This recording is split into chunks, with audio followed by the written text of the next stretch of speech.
The first episode of Grisaia no Kajitsu opens with a young man named Yuji Kazami being questioned at a police station. After showing himself to be uncooperative, he is released because of his association with someone named Ichigaya. The police apologize for holding him, saying that they didn't realize who he was and they got a call from the Ministry of Defense's Special Department. After leaving the police station, Yuji meets a young woman with glasses. As she drives him to the school, she lets go of the wheel for a moment because when Yuji tells her that he was questioned because they kept wanting to look in his luggage, she assumes he might have a gun. As they're about to crash, Yuji saves them at the last second, and then he reveals that in fact he didn't pack a gun. They finally arrive at Mihima Academy, which from the outside looks like an ordinary school. Inside, the girl introduces herself as Chizuru Tachibana, the school's principal. Yuji asks her why the school looks deserted despite it being a weekday, to which she responds that there are only 6 students enrolled at the academy. He then asks if this is really an ordinary school, as in the past he apparently wished to go to a normal school and lead the life of a normal student. She reassures him that this is an ordinary school, as we are shown a surveillance camera outside. As Chizuru is showing Yuji the dormitory, Sachi Kamine appears behind him and asks if he is a transfer student or an intruder. Yuji asks her why she's wearing a maid outfit. She responds that she is class representative and is entrusted with helping the teacher perform tasks. One day someone said she's a bit like a maid, so she ended up wearing this outfit. Sachi then shows Yuji the caretaker's room, which is where he will fulfill his role as the dormitory supervisor. Later that night, Yuji takes a bath and thinks about his new ordinary life. The next morning, he gets up early and puts in his eye drops. He is revealed to have scars all over his body. Then he goes out jogging and is reminded of what his master taught him: run fast, hit hard, and read books. Just as he's thinking about the fact that he has a hard time dealing with overwhelming women since spending time with his master, he opens his door to find a red-haired girl holding a brush in her hand running past. She trips over and asks who he is. Just then, another smaller girl runs through. The red-haired girl, Amane Suo, brushes the hair of the other girl, Makina Irisu. Although Makina is shy, the 2 girls introduce themselves to Yuji. Makina asks what his favorite animal is, and he answers that he likes dogs. Later, while walking through the school corridors, Yuji sees another girl inside a classroom. She appears to be acting, reading lines off a script of some kind. As he enters the classroom, the girl stops and angrily asks him who he is. So he introduces himself. At first, she tries to deny the fact that she was acting, but she blushes and then introduces herself as Michiru Matsushima. She seems very socially awkward. She then takes something out of her bag and swallows something that looks like pills, though she tells Yuji it's just candy. She then screams and backs away when Yuji asks her if she's a tsundere. He then asks her why she bleached her hair, to which she responds that it's her natural hair color, so he steps forward and touches it, which makes her blush and push him away. She then explains that it's part of the tsundere's burden, they must have blonde pigtails. Later, the other girls show up to class. Chizuru walks in and notes that one girl by the name of Yumiko Sakaki is absent.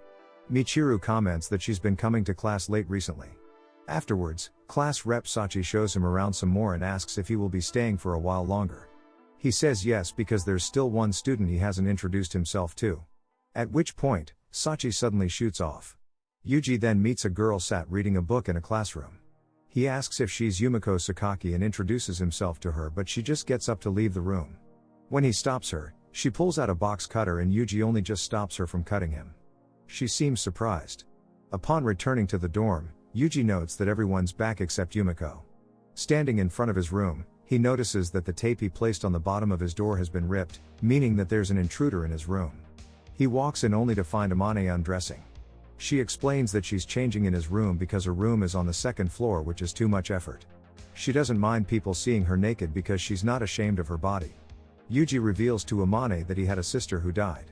Her name was Kazuki, which seems to shock Amane. She then pronounces herself as his new sister and says that she will make dinner for him. After she leaves, Yuji wonders how she managed to get into the room even though it was locked. We see that Amane has a pick that she used to unlock the door. We then see a flashback that shows a bus crash that killed her classmates. She then says found you. Outside, Michiru is sat in the grass stroking a cat. Somewhere else Makina is lying in the grass holding up an apple. We then see Sachi in a room with a gas mask seemingly working on some kind of explosive. And Yumiko stands atop the roof, holding her knife, and she says she will never accept Yuji. Back at the dorm, Yuji receives a call from someone called JB. She tells him there's work to do. Then he takes out a case which he unlocks with the code 9029. revealing what looks like weapons. The episode ends with him saying that his ordinary school life has begun. The second episode begins with Yumiko Sakaki attempting to kill Yuji from behind with her box cutter. But he easily dodges it. She asks him how he was able to dodge it, to which he offers a joking response. She walks away telling him he better remember this. Later, in class, Amane says Yumiko is doing this because he tried to get close to her too fast. She says all this while playing footsie. He moves his foot away. Later, Yuji is sat in the garden reading a book, but it's too hot so he gives up and sees Makina lying in the grass behind him sleeping. He checks to see if she has a pulse. After realizing that this spot is a lot cooler, he sits down up against the tree and resumes reading his book. Later, Makina wakes up, eats her apple and heads over to the garden pond where she feeds the fish. She tries to get a crawfish to grab her stick, but when Yuji appears behind her she loses her balance and is about to fall into the pond, but he saves her. After which, Makina thanks him and is about to walk away before Yuji asks her why she's avoiding him. But she doesn't answer. He then shows her how to fish the crawfish and puts it back into the pond so that she can catch it herself. Later, Yumiko watches from the rooftop as Makina gives Yuji an apple as thanks for helping her catch the crawfish. A flashback shows that Yumiko was outraged to hear from Chizuru that Yuji was being enrolled in the school because she thinks of it as a girls' school.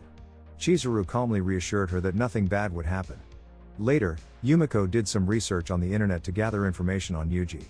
The next day, Yumiko once again attempts to kill Yuji, but again he easily dodges the attack. Amane, Makina, Michiru and Sachi all watch as Yumiko repeatedly fails and eventually falls to the floor, revealing her panties. As Michiru is about to laugh, Yumiko gives her a menacing glance and then walks away. Makina says Yumiko will make her pay for that. Chizuru tells Yuji that it's probably that Yumiko is afraid of having someone encroach on her territory. It turns out, Yumiko has been at the academy since its founding and now, all of a sudden, a member of the opposite sex has appeared and she sees this as a disruption, which is why she wants to eliminate him. Chizuru wants Yuji to figure out a solution on his own. She then asks him if he's getting used to his ordinary school life. He says that he isn't because he doesn't feel like himself. The principal explains that the other girls felt the same way when they first arrived.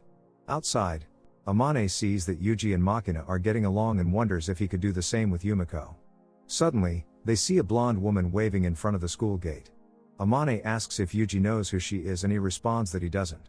But as he's about to go inside, she calls out his name and blows him a kiss.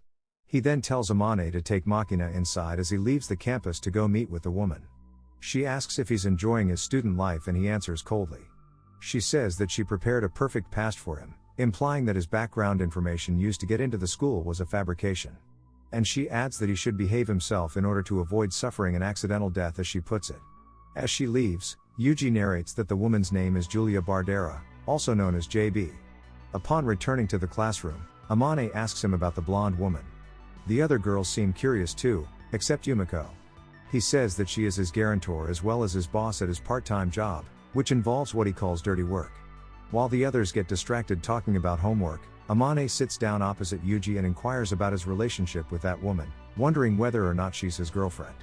He replies that it's a stupid question, and after being asked what he did prior to enrolling at the academy, he explains that he was a freeloader and was taken care of by an older unrelated woman who was a friend of the blonde woman from earlier. After that older woman passed away, the blonde woman started taking care of him. But he adds that she works him like a dog. Amane confirms that Yuji does not in fact have a girlfriend before walking away. Yuji then notices Michiru watching him, and as she tries to deny having overheard the conversation, Yuji gives her a thumbs up for her tsundere act.